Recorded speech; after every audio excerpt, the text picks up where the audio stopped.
دنیا اور اسباب دنیا جو ہیں وہ گزارے کے لیے ہے، جس کا اللہ تعالیٰ نے بھی جو تعارف کروایا، پہچان کروائی ہے کہ اس کو متاع کہاں ہے اور متاع قلیل کہاں ہے۔ لفظ متاع جو ہے وہ کپڑا ہے جو خواتین اپنے کچن کے ساز و سامان کی صاف صفائی کے لیے استعمال کرتی، اور موجودہ زمانے میں اگر اس کی ترجمہ کریں تو شاید غلط نہیں ہوگا کہ ٹیشو، کہ اس کو استعمال کیا، اب استعمال کرنے کے بعد اس کی کیا قیمت ہے۔ ایسے ہی دنیا کی ہر چیز کا یہی حال ہے، استعمال کے لیے ہے، جی لگانے کے لیے نہیں۔ جیسے ٹیشو سے جی نہیں لگایا جا سکتا، اس کو ضرورت کے واسطے ضرور رکھتے ہیں لیکن وہ جی لگانے کے قابل نہیں ہے۔ کوئی ضرورت پورا کرنے کے لیے گھر کا کمرہ بھر کے ٹیشو نہیں رکھتا۔ ایسے ہی سونا چاندی ہے، اسی طرح مکان ہے، مکان سے جی نہیں لگایا جاتا، وہ تو ضرورت کے لیے ہے، انسانی ضرورت ہے۔ اسی لیے اللہ تعالیٰ نے کلام پاک میں ان چیزوں کی محبت کے غلبے کو ناگوار اور ناپسندیدہ قرار دیا کہ اس کی محبت حد سے زیادہ نہ ہو جائے، ورنہ یہ نماز پڑھنے میں بھی مانع ہوگا۔ حالانکہ یہ گھر تو اللہ نے اس لیے دیا تھا کہ اس گھر میں رہ کر ایک خاتون اللہ کی عبادت کرتی، نہ کہ اس گھر کی صاف صفائی میں اور اس گھر کے رکھ رکھاؤ میں ہی زندگی پوری کر دیتی۔ اللہ تعالیٰ نے مانگا، اچھا عمل مانگا، اسی لیے آپ علیہ الصلوۃ والسلام نے اپنے ازواج کے لیے ضروریات زندگی میں زیادہ مشغول ہونے کو پسند نہیں فرمایا۔ کہ جب فتوحات ہو گئی، فتوحات کے دروازے کھل گئے، خیبر فتح ہوا، تو آپ صلی اللہ علیہ وسلم نے لوگوں کو بہت مال دیا۔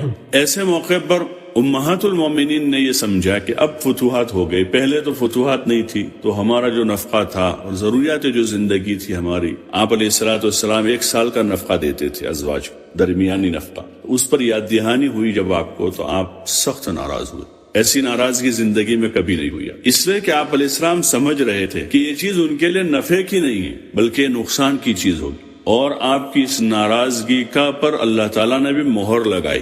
گویا کہ منشأ خداوندی بھی یہی ہے، اور اللہ تعالیٰ نے مہر لگائی کہ اگر آپ کو دنیا کی زیب و زینت چاہیے تو پھر آ جائیے، آپ مال دولت لے لیجئے، سونا چاندی لے لیجئے، مکان اچھا بنا لیجئے، جو کچھ لینا ہے لے لیجئے، لیکن آپ ہمارے ساتھ اب نہیں رہ سکتی۔ اور اگر وہ اللہ رسول کو چاہتی ہیں تو پھر اسی حال میں رہیے۔ ازواج مطہرات کی سمجھ دیکھیے کہ انہوں نے بھی حضور کے ساتھ رہ کر سمجھ حاصل کی تھی دین کی، اور دلوں میں دنیا کے لیے جگہ نہیں تھی، ورنہ اس وقت ان کو فیصلہ کرنے کا حق تھا۔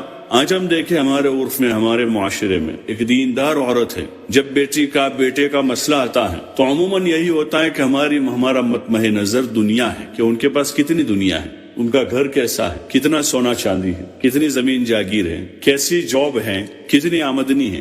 اسی کے تذکرے ہیں گھروں میں، اور اس کے تذکرے اس وجہ سے ہیں کہ دل میں وہ بسا ہوا ہے۔ اس محنت کے ذریعے سے جو بنیادی چیز مطلوب ہے یہی ہے کہ دل ان چیزوں کی محبت سے خالی ہو کر اللہ رسول کی محبت سے سرشار ہو جائے۔ اسی لیے آپ نے نکاح کے معاملے میں ہی فرمایا تھا، فَاظْفَرْ بِذَاتِ الدِّينِ تَرِبَتْ يَدَاكَ، کہ دیندار عورت لا کر کامیاب ہو جا۔ نکاح کی 4 بنیادیں بتائی، لِمَالِهَا وَلِجَمَالِهَا وَلِحَسَبِهَا وَلِدِينِهَا، کہ مال کی بنیاد پر نکاح ہوتا ہے، حسن و جمال کی بنیاد پر نکاح ہے، اور حسب نسب کی بنیاد پر نکاح ہے، اور دین کی بنیاد پر نکاح ہے۔ دیندار کا انتخاب کر کے کامیاب ہو جائیے۔ تو اس مبارک کام کے ذریعے سے یہ چیز چاہی جا رہی کہ ہمارے دل کے رجحان بدل جائے، ہماری ترجیحات بدلے۔ اس وقت ہماری ترجیح دنیا ہے، مال و دولت ہے، زمین جاگیر ہے، سونا چاندی ہے، حسن و جمال ہے، یہ ترجیح نہیں ہے۔ اگر ہماری اصل ترجیح کے ساتھ یہ چیز جمع ہو جاتی ہے تو مفید ہے۔ ترجیح اللہ کا دین ہے، ترجیح ایمان ہے۔